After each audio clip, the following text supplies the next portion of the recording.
Have you ever wondered why getting blocked or banned on social media triggers such a visceral sense of injustice? It's dead simple. Our brains are tens of thousands of years old. To our gray matter, being exiled from the tribe is synonymous with being mauled to death by a saber-toothed tiger. But cancel culture was officially patented by guys in short tunics and leather sandals. Picture ancient Athens, 5th century BC. You're a successful politician, a celebrated war hero, and your Agora profile is absolutely blowing up with adoring fans. And then, someone with real pull decides you've gotten a little too popular. Once a year, free citizens would gather in the main square to conduct history's very first mass vibe check. They were there to settle a crucial state matter. Did someone need to be cancelled today? If the crowd roared, "Yes!" out came the ostraca. These were ordinary clay shards from broken amphorae onto which people would painstakingly scratch the name of whoever annoyed them the most. Got 6,000 of these ancient downvotes? Congratulations!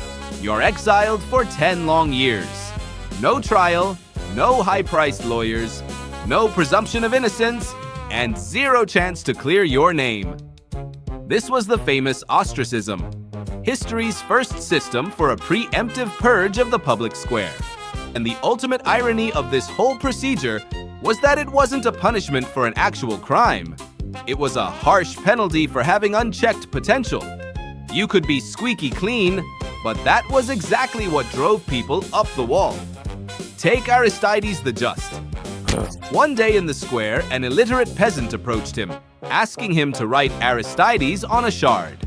When asked what on earth this politician had ever done to him, the peasant replied honestly, absolutely nothing. He was just sick to death of hearing everyone call him the Just. It's a perfect time capsule replica of modern comment section hate. People loathe perfection in others because it shines too bright a spotlight on their own mediocrity. Ostracism functioned as a powerful social circuit breaker. If one person grew too influential, they were simply erased from reality. Here's the catch. Your property wasn't seized, your family was left alone, and you didn't lose your citizenship. They basically just said, "Look, buddy, you're awesome, but go hang out somewhere else for 10 years because you're making the rest of us look like total losers." It was pure distilled cancel culture, designed solely to preserve the crowd's peace of mind. Ancient Greek Twitter was just a giant pile of broken dishes. In the ancient world, a person only truly existed within the polis. Outside those high city walls, you were a nobody. That's actually where the word idiot comes from. It originally referred to a private citizen who lacked social ties and flat out refused to participate in public life. The threat of becoming such an outcast idiot worked better than any iron shackles. Prison is just cold stone, but ostracism is a ringing, suffocating void. Besides, in antiquity, prisons were an incredibly expensive luxury for the state treasury and were rarely used. But gossip, envy, and a collective thumbs down didn't cost the budget a single drachma. It was a brilliant outsourcing of justice, where the crowd decided who was toxic today, completely free of charge. It was on those dusty streets that a rock-solid idea was born. Public opinion is the ultimate tribunal, one you can't hide from even behind the thick marble pillars of a wealthy estate. The tools of control have changed. We swapped baked clay for glass touchscreens, but the primal instinct to throw the smartest guy over the fence remains hardwired into our DNA. But why was being too good in Athens far more dangerous than being a common thief? And how could a single measly piece of broken pottery shatter the life of the empire's most powerful man? If you think people in the Middle Ages were just snatched off the street and dragged straight to the stake, I hate to break it to you. Bureaucracy was alive and well back then. Its primary fuel was just gossip.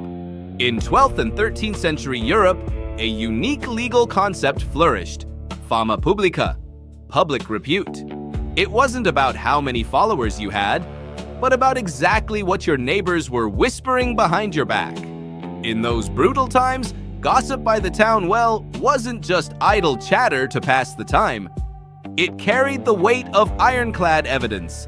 Imagine an inquisitor rolls into town. He doesn't need to catch Martha, the local herbalist, red-handed on a broomstick. It's enough that everyone talks about her as a witch. Darkness. If there is a bad fama, there is official grounds to open a case. Your reputation served as your passport, credit score, and alibi all at once. To lose your fama meant losing absolutely everything. You were stripped of your right to testify in court, banned from trading at the market, and cast out from the protection of the law.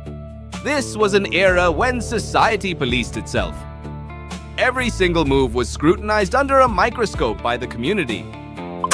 If you stepped even slightly out of line, they put a shan mask, a shame mask, on you. It was a heavy iron contraption shaped like a pig's snout, or featuring a grotesquely long tongue. Locked inside it, you were paraded and locked in the pillory in the main square. Sound familiar? It's the perfect prototype of social media public shaming. They didn't kill you, they turned you into a sideshow, methodically stripping away your humanity. Gossip in the Middle Ages took the place of prisons because it created an absolute social vacuum around the outcast. People stopped greeting you. The baker wouldn't sell you bread. Your children automatically became untouchable pariahs. Canon law masterfully turned collective opinion into a tool of total control. The irony is that modern cancel culture follows the exact same playbook. First, a certain well-known fact is established. Whether it's true or completely made up doesn't matter. And then comes the immediate social execution. Even without the internet, character assassination worked flawlessly. Rumors of someone's adultery or dishonest trading spread through the markets like wildfire. The system ensured 100% transparency. The walls of stone houses felt like glass, and your neighbor's ears seemed to stretch forever. You couldn't just pack your bags, move to the next town over, and start with a clean slate. Your ruined fama would outrun you on the fastest horses. The church actively encouraged this system of snitching, but it also offered a way to get unbanned: public penance. It was a harsh but incredibly effective form of self. A primal fear of what people would say kept medieval society from falling apart better than any penal code. Our modern habit of demanding public apologies from disgraced celebrities grew directly out of these religious practices. When a canceled star records a makeup-free apology video, it's the exact same medieval act of kneeling in a simple white shirt before a cathedral. Except instead of a stone cathedral, we have YouTube. And instead of parishioners, we have millions of anonymous users thirsting for blood and spectacle. But how exactly did a neighbor's gossip manage to officially replace a judge's verdict in the 13th century? And why is the iron shame mask the direct ancestor of today's angry reposts? Welcome to the 18th century, the age of enlightenment, powdered wigs, delicate lace, and the printing press, which suddenly turned local gossip into a weapon of mass destruction. While before you could only be cancelled within your home village or parish, now reputation shredding had become a national pastime. Enter the libel. These underground pamphlets were essentially the anonymous telegram channels of pre-revolutionary France. They printed things about the elite that would make even the most cynical modern tabloid editors blush. The primary target of history's first massive coordinated media smear campaign was Marie Antoinette. Do you seriously think the public hated her for her complex macroeconomic policies? Not a chance. She was cancelled by gossip. Anonymous writers churned out stories claiming the Queen was blowing the entire state budget on diamonds, keeping secret harems of lovers, and that she wasn't even human, but some kind of insatiable monster. And that famous line, "If they have no bread, let them eat cake?" Classic fake news. A total fabrication, ripped out of context and gleefully blasted out by the haters of the day. But the furious mob couldn't care less about fact-checking. The printed word gave dirty gossip the stamp of absolute truth. Once the Queen's reputation was in tatters, the guillotine was just a boring bureaucratic formality. Marie Antoinette was executed by public opinion long before her severed head hit the wicker basket. This was a monumental historical shift. Cancel culture moved from physical spaces onto cheap paper. You no longer had to run your enemy out of town in disgrace. All you had to do was print 10,000 flyers detailing the juicy secrets of their private life. The era of the print hit job had begun. German sociologist Jürgen Habermas called this the birth of the public sphere.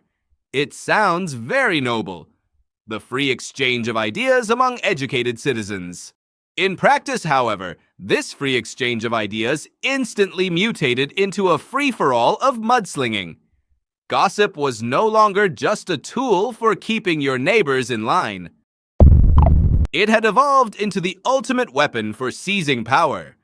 Why bother with cannons and a standing army when you can destroy a powerful minister's reputation with a single print run? Naturally, the elites tried to fight back.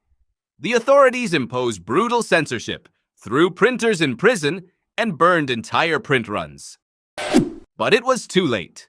The information virus had already broken free. That was when the phenomenon we now call the Streisand effect first showed its face in all its glory. The harder the crown tried to ban and destroy the gossip, the faster it spread across the country. Print runs of banned pamphlets broke every record, pulling in numbers that put the reach of modern social media posts, the ones high-priced lawyers frantically try to scrub from the internet for Oscar-winning stars, to absolute shame. The takeaway was chillingly simple. Once gossip hits the broader media landscape, it becomes the new reality, and it is absolutely impossible to fight that reality with dry facts. It was the pure triumph of information over ancient institutions. The moment the world learned once and for all that to control the rumors is to control history itself. We'll head down into the damp cellars of underground printing shops to see firsthand how the world's first viral fake news was manufactured, and how it redrew the map of Europe without firing a single shot. But who actually came up with that infamous line about cake? And how did a handful of anonymous pamphleteers manage to topple a 1,000-year-old monarchy using nothing but dirty rumors? And here we are in the 21st century, supposedly the pinnacle of civilization. We have independent courts, human rights, the presumption of innocence, and high-priced lawyers. Yet, the moment someone posts an awkward 10-year-old screenshot, all that legal window dressing flies right out the window. Instantly, we turn back into those harsh Athenians on the dusty square, clutching sharp clay shards in our sweaty palms. Why does your brain get such genuine, almost primal pleasure from comment section hate? And how did the almighty internet turn the entire planet into one tiny, incredibly hostile village that you can never escape? The answer is curled up right inside your skull. Our biology hasn't changed one iota since the days of cavemen.